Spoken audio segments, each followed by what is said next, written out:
Back when the original Silent Hill was released for PlayStation, it brought a completely different take on horror games compared to what we were used to with Resident Evil. The second entry in the series came out for the PS2 in 2001, and since then I've made a kind of tradition of revisiting it every year around Halloween. So it wouldn't be a stretch to say Silent Hill 2 is my favorite game in the series, maybe my favorite horror game, period.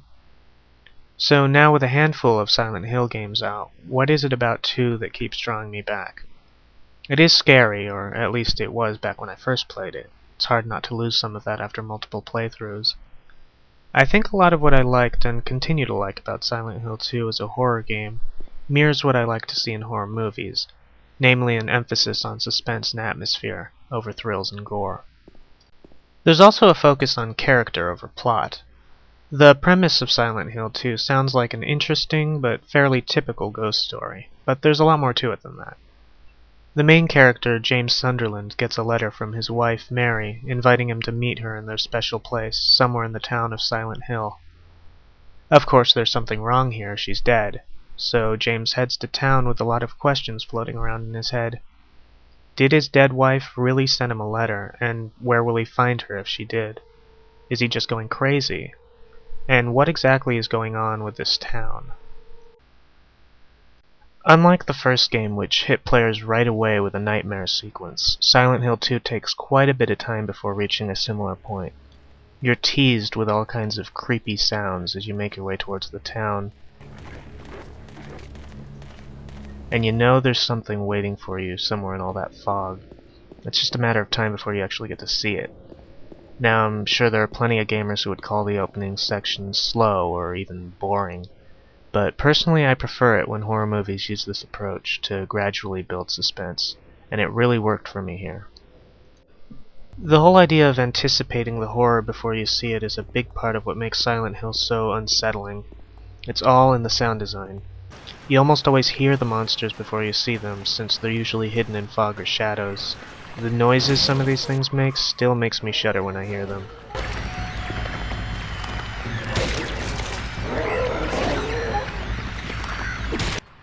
And of course there's the radio, which is a staple of the series. Early on you pick it up and it seems to be broken, but it quickly becomes obvious that the static means there's a monster nearby. That there's a pretty central game mechanic like that built entirely around sound just goes to show you how big a role the audio plays in the entire experience. But that's not to say the visuals aren't horrifying too. James has to make his way through some environments I'd hate to see in real life.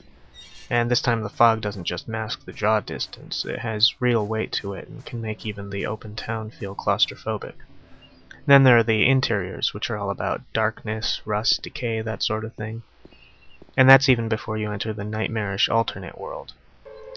In another example of subtlety over flashiness that's unique to Silent Hill 2, you don't actually see the transition from one world to the other like you do in the rest of the series. It just sorta happens, and I kinda like it that way. Monster design in this series is known for being pretty damn freaky. Torso things, mannequins with too many limbs, zombie nurses, and of course, good old Pyramid Head. What's interesting about Silent Hill 2 in particular is that even though it's never outright stated, it's strongly implied that the monsters come from James's psyche. The most apparent example is Pyramid Head. He is an executioner who exists because deep down James believes he should be punished. I don't want to go too far into spoiler territory, but it's elements like that that give this game a lot of extra depth, or at least I think so. Everything that happens revolves around James. The town itself seems to react to his current state of mind, so instead of trying to uncover some diabolical plot by villains, the whole story really comes down to the character of James. There's some pretty surprising twists by the end, and there are multiple endings ranging from good to so-so to completely ridiculous. The one I like the best is what's considered the bad ending.